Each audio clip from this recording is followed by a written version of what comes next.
Hi, I'm Brian from Placebo, and we're all in the hang, so why don't you come and check us out? Thoughts compressed, which makes us blessed, makes for stormy weather. A friend in need's a friend indeed, a friend who believes is better.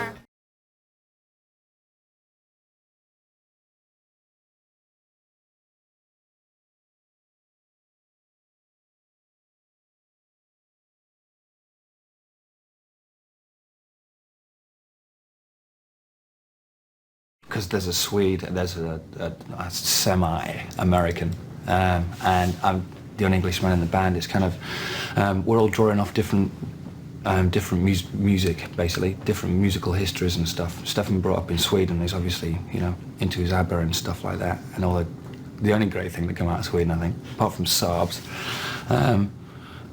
So we actually found ourselves not being retro, like every other British band, like Oasis or whatever. It's kind of, they all seem to draw off the Beatles, or you get the Verve's, like the new Rolling Stones, and they seem to hold on to them, bands like that seem to hold on to their musical history. So with Placebo, it's kind of, there's no boundaries. People are mistaking glamour for glam rock, and people are trying to push like a real sort of glam rock revival, which is not necessarily a good thing, in my opinion. And they're trying to lump us in with it, and we're definitely a glamorous band, but we're not a glam rock band. It's an album that's kind of like filled with twisted, broken-hearted love songs, really, and it's a snapshot of where our emotions were at. The last thing we did for the record was Pure Mourning, and that was a different way of working that we'd ever worked before. We went into the studio with a guitar loop and built it up from there over the space of a couple of days. So you go in the studio with an idea, you don't know where it's going to take you. It's a far more spontaneous way of working. And that's probably kind of the more... And it was also, we used a lot more technology on that song than we used on the rest of the album. So that's kind of probably more where we're going to go. It's just one long big chorus, really, with sort of big, sort of quite more sort of Bonham-esque drums and sort of big off guitars. So I can see why it goes home, you know, but it's just weird when that's not all that was sort of what we're about, you know, because of these shows in the States, people just sort of associate with Pure Mourning, you know, and it feels quite strange, because I don't think it's our best song, but, you know, I'm not complaining. People get quite belligerent with you, you know, and it's usually because they think that you're the faggot that their girlfriend likes, you know, kind of thing, and so it's just, it gets, you know, people do have a tendency to get quite aggressive, you know. But, you know, we may look like pansies, but we don't always act like them. We can give as good as we get, really. I've been gay bashed only once in my life, but that was before the band happened. I mean, there's situations, I mean, if constantly in places late at night, sort of, you know, alcohol, if it's involved, there's always people's sort of bad sides, aggressive sides come out, but it's never been, we never got into sort of serious sort of broken wrists or sort of black eyes and stuff like that, which I hope, touch wood, that's not going to happen. There's this thing in the British press recently that they suddenly think I'm American for some reason, and I've started getting some things from guys in England going, you come over here, drink all our beer, sleep with all our women. It's kind of, what are you on about? I'm from Manchester. And the only other thing is like that we're all gay, and that's not true. Precisely 50% of this band is gay. You know what I mean? So that's it. They've got to get it right. I'm straight, baby. What happened is that we kind of became a bit of a, in the eyes of the press, sort of a cartoon character, a kind of caricature version of ourselves.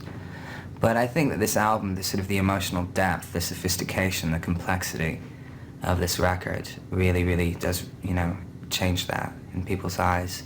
Now what happens is that nobody can really, you know,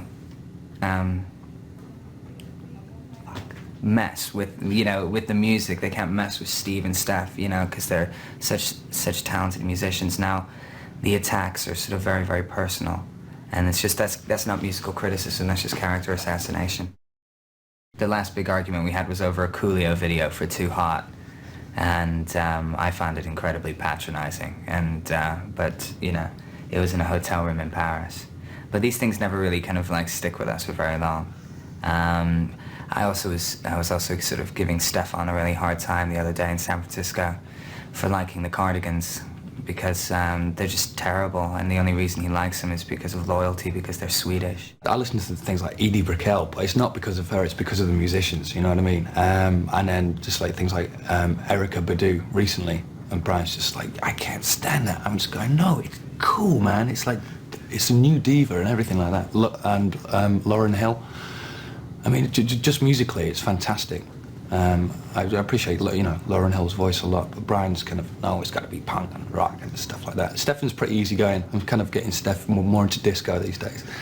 So he's my next project, you know. Well, me and Brian went to an American international school in Luxembourg, so it's sort of the American sort of school system and sports system is very competitive. You know, you get awarded for being on the highest honor roll, you get awarded for being the most improved and most valuable player and all these things.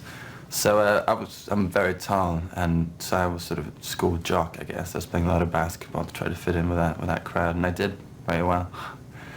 But Brian was a sort of drama, sort of pothead, you know, loser. So I never thought in a million years that we'd be in a band together. Acting was always my first love. I've been doing it since I was 11. And so now that Velvet Goldmine's happened, I hope that, you know, I'll be able to do things which are more meaty, things that I can sink my teeth into more. You know, out of all of the musicians turned actors, I'm probably the only one who has a degree, a university degree in it, so I'm actually quite qualified. I've always liked rock stars to be flamboyant and, you know, a bit larger than life. I think there's a lot of people who'd like to see me jump off a building.